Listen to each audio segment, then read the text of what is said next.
In spite of considerable harassment, professional pilots continue to come forward with their accounts of incredible encounters with UFOs.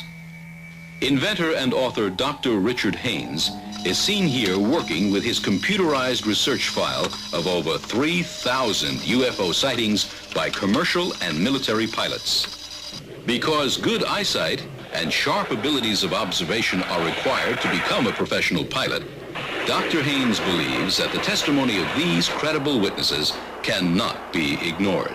We're not dealing with mental projections or hallucinations on the part of the witness, but with a real physical phenomenon. One of the most thoroughly investigated cases in Dr. Haynes' file involves the near collision of a UFO with a United States Army helicopter piloted by Lieutenant Colonel Lawrence Coyne and his crew. While flying over Mansfield, Ohio, at 11 p.m. on October 18, 1973, they observed a bright red object which paralleled their craft and then rapidly moved toward them on a collision course. I looked out the window and observed this light moving at a very excessive speed, in excess of 600 knots, coming at the helicopter. It looked like a locked-on missile. A family of 5 in a car observed the strange red object on a collision course with Colonel Coyne's helicopter.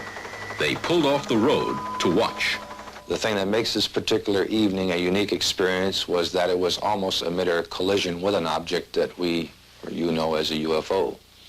We did not know it was such until it was on top of the helicopter, and that took just a matter of minutes. Colonel Coyne put the helicopter into a dive to try to avoid impact. When he and his crew looked up, the object was keeping pace with them. While it was in this position, the green light came out from the undercarriage of the UFO.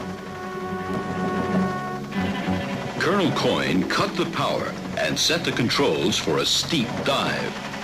In spite of this, the helicopter was pulled upward toward the UFO from an altitude of 1,700 feet to an altitude of above 3,700 feet.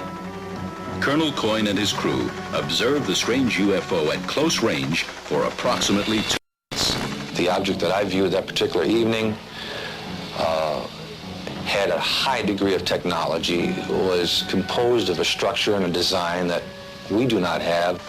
The object can move through the atmosphere without causing any turbulence. It can move at high speeds below 10,000 feet.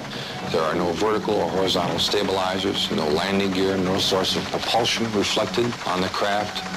Looks like it could fly in space.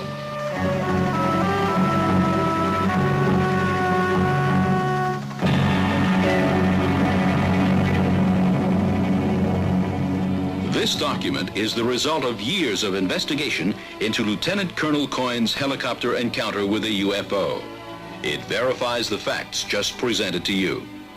Lieutenant Colonel Coyne felt so strongly about his UFO experience that he became part of a delegation to the United Nations that tried to encourage the UN to deal with the subject of UFOs.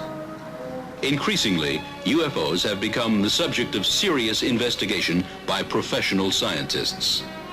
One of the 12 scientists to give evidence before the U.S. congressional hearings on UFOs is California nuclear physicist Stanton Friedman, who spent 14 years in private industry working extensively on classified government-sponsored projects such as this nuclear rocket engine and other advanced space systems.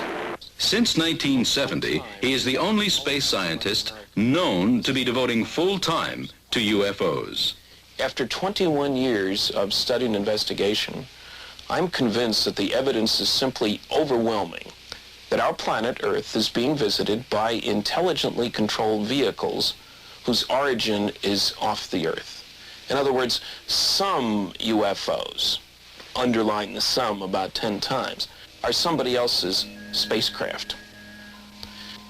Now, I'm only concerned with those UFO reports which indicate things of definite size, shape, surface texture, whose behavior clearly indicates that they were manufactured somewhere other than Earth. The kind of behavior that Stanton Friedman is talking about is the ability to go 10,000 miles per hour in the atmosphere as observed on radar and make sharp right-angled turns. Nobody on planet Earth is able to duplicate that behavior.